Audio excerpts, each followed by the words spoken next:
সেই শক্তিটি হচ্ছে পার্শ্ববর্তী দেশ, তাদের লাভ। এই কারণেই তারা আজকে অস্থির হয়ে গেছে, তারা আবারও পুনরাবৃত্তি ঘটাতে চায়। আজকে দেখলাম একটা স্টেটমেন্ট এসছে শেখ হাসিনা, যে চিন্ময়কে গ্রেপ্তার করার ব্যাপারে উনি অত্যন্ত দুঃখ প্রকাশ করে তার মুক্তি দাবি করে একটা স্টেটমেন্ট আমি আজকে গণমাধ্যমে দেখলাম। আপনার চিন্ময় গ্রেপ্তার হয়েছে দেশের প্রচলিত আইন অনুযায়ী। হঠাৎ করে এই ইসকন নামে একটি সংগঠন, তাদের বিভিন্ন তৎপরতা দেখা গেল, সেই তৎপরতার মধ্যে সে দায়ী দেশকে, যে কথাটি এখানে বলেছেন স্যার, যে অস্থিতিশীল করার জন্য যত রকমের পদ্ধতি নেওয়া দরকার সেটা করা হচ্ছে বিভিন্নভাবে, সেটার মধ্যে একটা বিষয়। তো এখন কথা হলো যে আপনি মুগ্ধর মতো একটি ছেলে, কি তারুণ্যদীপ্ত ছেলে, বাচ্চা ছেলে, হয়তো কলেজে পড়ে, সে তার আরেক সতীর্থ গুলি খাচ্ছে, তাকে বলছে পানি লাগবে পানি।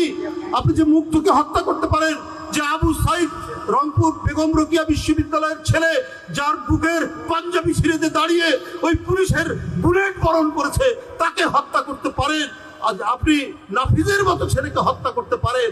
আজকে চিন্ময় গ্রেপ্তার হয়েছে বলে আপনি আজকে কুমিরের কান্না কাঁদছেন, ক্রোকোডাইল টিয়ার্স আপনার চোখ দিয়ে পড়ছে। এইটার জন্য আপনি কি পুরস্কার পাবেন ভারতের কাছ থেকে?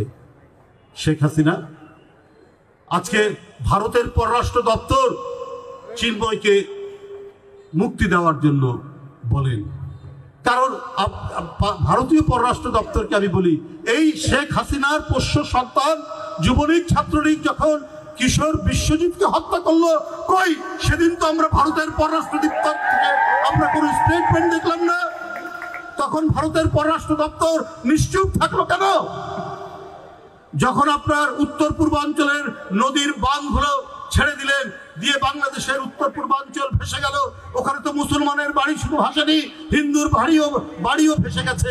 কই সেই দিন তো ভারতের পররাষ্ট্র দপ্তর তাদের কোনো মায়া দয়া তো দেখলাম না। আপনারা কি করছেন সেটা দেশবাসী জানে। যে চিন্ময়, যার নামে অভিযোগ আছে, সে তো বাংলাদেশের নাগরিক, তার অপরাধ করুক বা না করুক, না করলে আদালত সেটা দেখবে, অপরাধ করলে আদালত সেটা দেখবে। আপনাদের এত ইন্টারেস্ট হলো কেন? এখানে তো গত আন্দোলনে 2000-এর মতো শিশু, তরুণ, কিশোরকে নির্বিচারে হত্যা করলো যে শেখ হাসিনা, তাকে আপনারা সেখানে আশ্রয় দিলেন।